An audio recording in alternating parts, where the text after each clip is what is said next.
We'll talk about the defense relationship between Yes, sir. India and the United States. I mean, there has been a certain degree of wariness on our side because of the past history.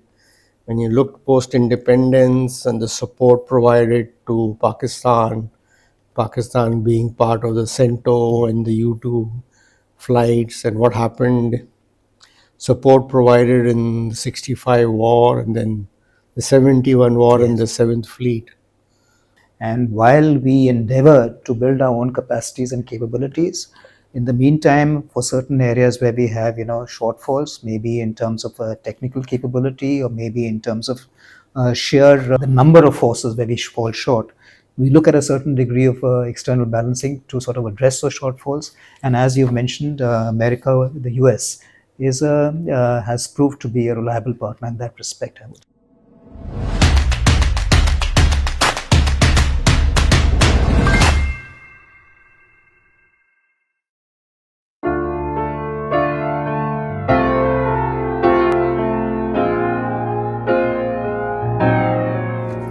Good evening, everyone, and welcome to the next episode of WM Dialogues. Today, I'm really delighted to have as my guest Admiral Sunil Lamba, former Chief of the Naval Staff, and an extremely forthright and direct person in telling us about his experiences as the Chief and in positions of senior leadership. Today, I thought we'll talk about US India relations. Sir, let me start by firstly welcoming you to the program and asking you, can you tell us briefly what was the genesis of our relationship with the United States from a maritime perspective? Okay, Monty, first of all, thank you for inviting me onto the Dabbling Dialogue. And taking on your question on the genesis of our relationship, we'll talk about the defense relationship between Yes, sir. India and the United States. I mean, there has been a certain degree of wariness on our side because of the past history. When you look post-independence and the support provided to Pakistan being part of the CENTO and the U-2 flights, and what happened, support provided in the 65 war and then the 71 war and the 7th Fleet. So there has been a wariness on the bureaucracy and the political establishment on our relationship with America. When I go back in my memory, I mean, we've been sending our officers for courses in the Naval War College, both the Navy, Army, and Air Force, and other courses which we ascribe to. When you look at Malabar, the first Malabar took place in 1993, and I was part of that where I was embarked on board INS Ranjit. Right. And we had, I'm forgetting the name of the American destroyer, and we had a couple of American officers embarked on Ranjit. And this was the first time majority of them was seeing a Cashin class destroyer at close range. So from 1993 to today, we have come a long way. And if you look at our defense relationship, the Navy has been at the forefront Absolutely. of taking this defense relationship forward. We had the fuel transfer agreement in place. I recollect when I was commanding INS Mumbai in 2005, I buttoned up with a US Navy tanker in the Med and did a run. We didn't take any fuel because we didn't know, but at least we did the mating and we did all that exercise. And in more recent times, after I assumed the office of the Naval Chief in 2016, the fuel transfer arrangement had expired, and the Navy for some time had been pushing the MOD for the signing of the three fundamental agreements, which the US Navy was very keen for. And we were finally able to get the Limova signed first time. Then Comcasa was, I think, signed in 2018, and Becca Yes, happened later modestly. on. I also traveled along with Defense Minister Parekar as part of his delegation in 2015 when I was the CNC. And from defense minister, we graduated to the 2+2 when they combined the foreign and the defense minister together. And I was part of the first 2+2 dialogue which took place in Delhi, and I think that was in 2018, if my memory is correct. Post signing of the fundamental agreement, things have moved forward. And if we look at defense equipment, I think the first major deal which we had was getting the LPD Jalashwa along with its embarked helicopter, the US-3H.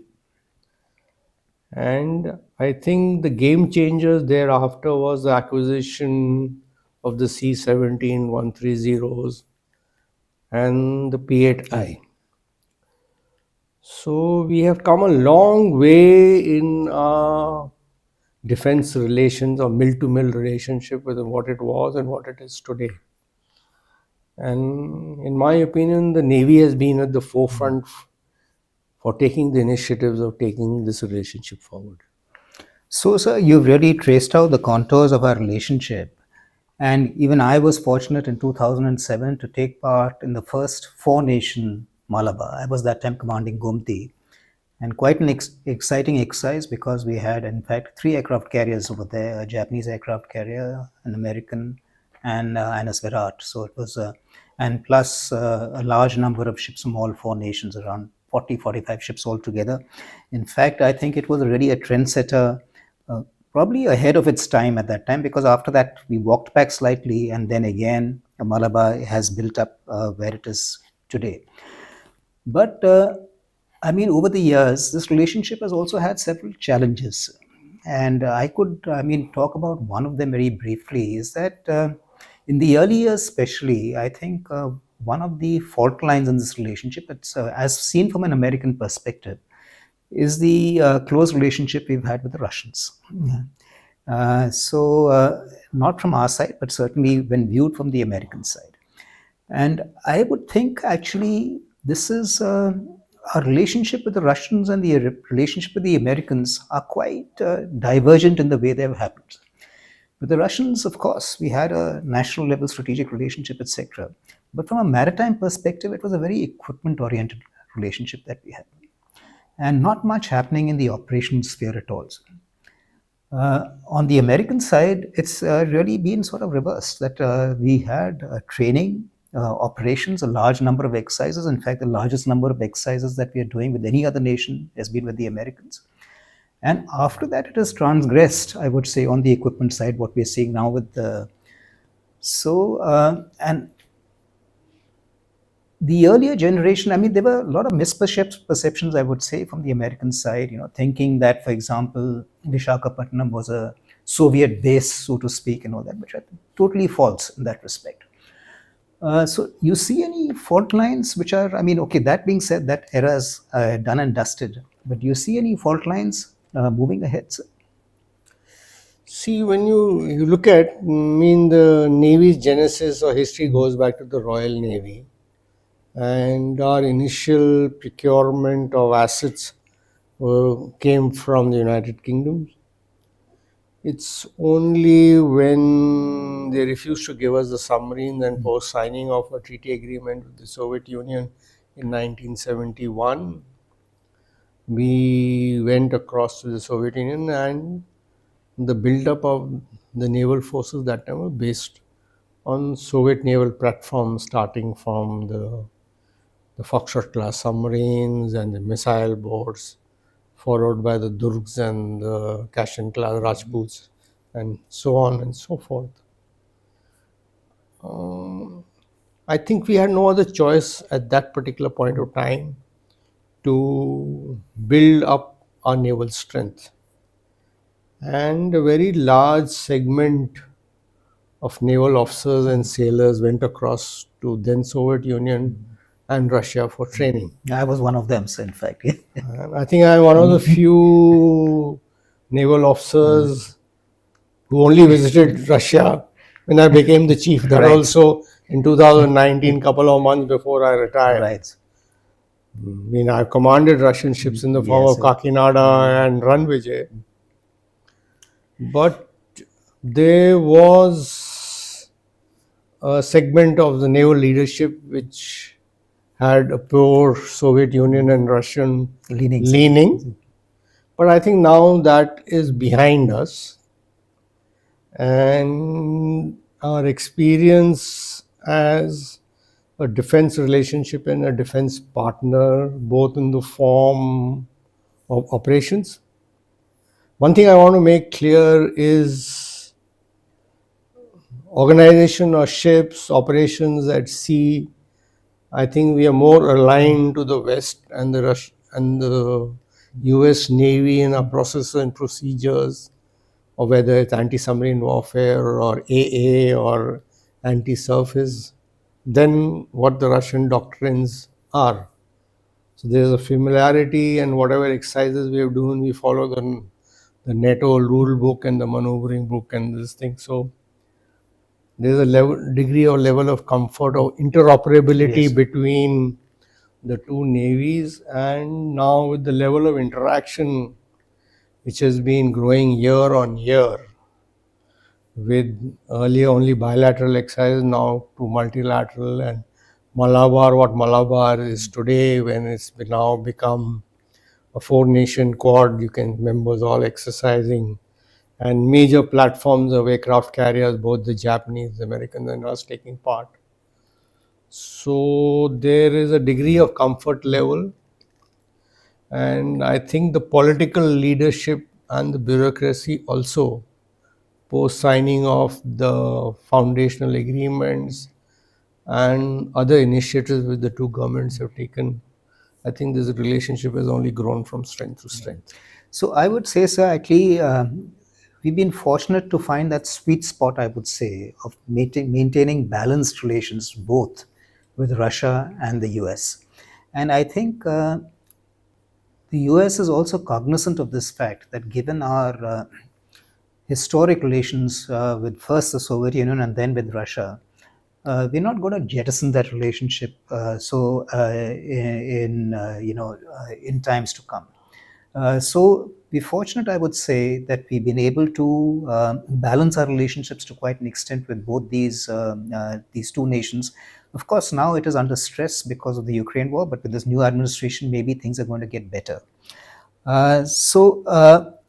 Moving ahead, sir, I mean, one of the critiques, I would say, of you talked about interoperability, is that one of the critiques of interoperability is that it means it's a backdoor entry to buy American.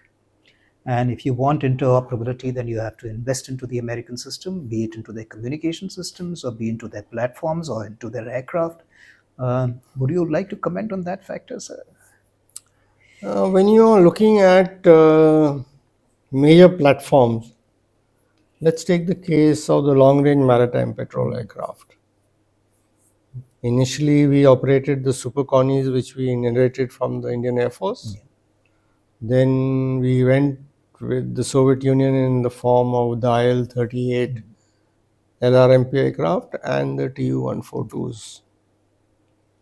And finally, we went with the P-8I solutions. Now, when we acquired the P-8I, it's called the P-8I because we hadn't signed the foundational agreement, so we didn't get the communication kits, which would have come. So we had our own kit in it.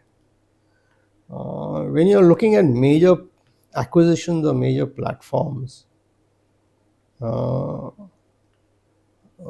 any major platform acquisition costs, and if you're looking at life cycle costs, will be the lowest with an American platform, just because of very large numbers which are manufactured and made. Which they have their own service, in fact. Then they have their own service, or a European kit, or the Russian aircraft. If you look at the P8I experience and the Tu-142s. The operational serviceability of the P8I aircraft is almost 80%. Right. They have flown more hours in a very short period than what the TUs flew in the entire 29, 30 years of service in the Navy. So, but you are right in the form that you only think their platforms are combat proven. Yeah. They come with capabilities, they deliver as per the contract, and overall serviceability of the platforms is much higher. So, operational availability and operational effectiveness of ours to monitor the large Indo-Pacific is much more effective with the P8I Boeing than what we had earlier.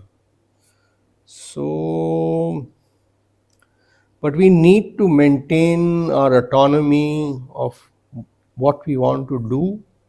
So, in my opinion, we should not be putting all our eggs in one basket.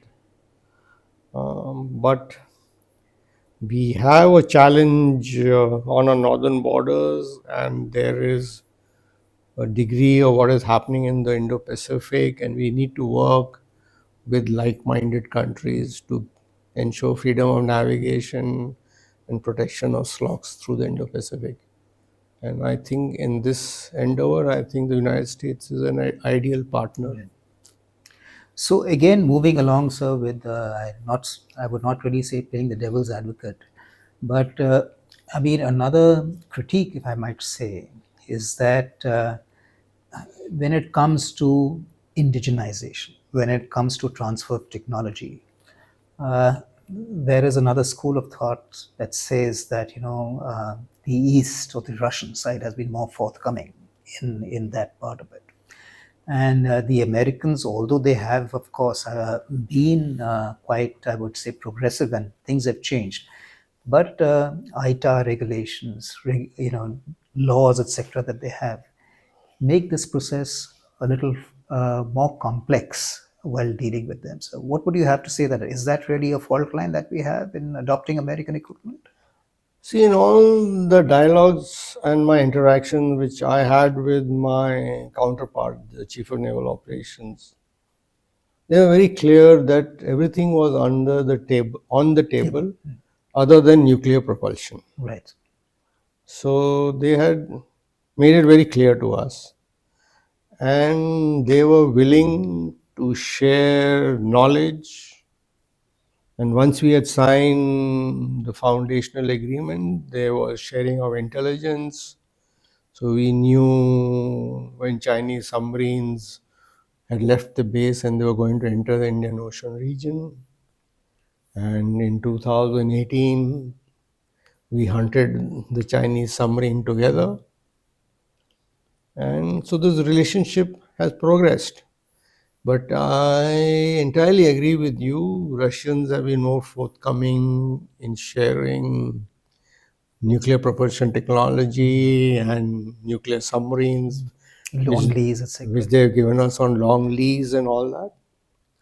So that is a plus point, and I think we need to balance this relationship where we continue to work with both countries to our advantage. So, moving ahead, sir, I think we've covered a lot of ground, but so moving ahead, sir, what do you think is, if you extrapolate into the next maybe 15, 20 years, what do you see the future in US India maritime relations and Navy to Navy relations? What would be the points that you would like to see, ticked off as we move ahead in this partnerships? I think one very important aspect in the relationship is having maritime domain awareness and having a common operational picture. So we have moved quite far ahead as far as surface maritime domain awareness. Whether it is white shipping, gray, and to a certain extent on dark shipping also. So we moved ahead on that aspect. There have also been dialogues and talks going on underwater domain awareness.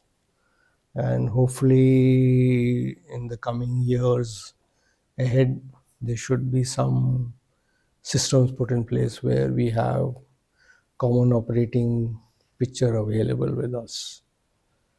I'm quite hopeful regulatory approvals will come and where we'll be able to seamlessly share data across platforms operating together. And I think that is the way ahead to go. And taking on the challenge of the Chinese Navy, where the PLA Navy is the largest navy in the world, and they are outbuilding the 10 next navies put together. And in my opinion, it's just a matter of time before we see a Chinese carrier battle group in the Indian in the Indian Ocean region. So, who are the countries who are willing to work together and operate? I think one is the United Navy and other members of the Quad. There has been a demand from the US side and the US Navy of joint patrol, which we have not acceded to, and I think that's the right way to go about at the moment. Let's see what happens in the future. That's still open to debate and dialogue, and that's a government policy whether they want to do joint patrols, where that area is. We can always do coordinated patrols in the Indian Ocean region, and we have learned interoperability, like when RIMPAC takes place, when the P8I has worked together with the P8s of the Americans and the Australians. We have shared best practices, learned from each other. So it's been a win-win for us. And we also have a strategic relationship with Russia, which we need to be cognizant of and take them also along. So one last question, sir, before we wind up, is that, of course, on a bilateral basis, there's a lot that we're doing. And where does the multilateral piece, and especially the Quad, fit into this? I just thought I'll end with that.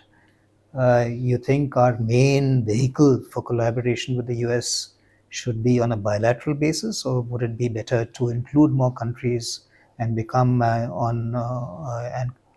strengthen maybe other organizations like the Quad, etc.? I mean, Government of India is very clear that Quad is not a military alliance, and it has a number of verticals within the Quad. And in my opinion, at the moment, that is the right way to go. We have a bilateral relationship with all the members of the Quad, whether it's America, Japan, Australia. We also have bilateral maritime exercises with them, and also on a multilateral format as part of the Malabar. And I think that is the right way to go about it. And let's see, the geopolitics and geoeconomics is in a state of flux at the moment, with the Trump administration turning the world upside down with the new policies.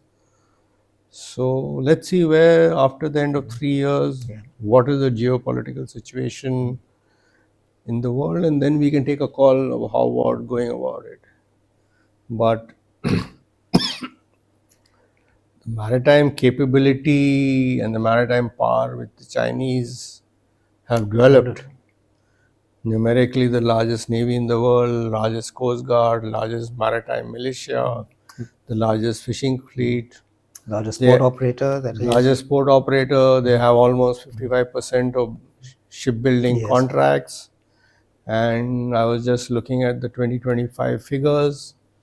Almost 60% of major contracts of 10,000 plus deadweight ships are with Chinese shipyards.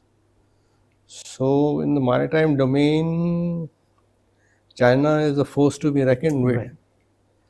And we need to look at holistic maritime capability development, which the Navy plays a very important part.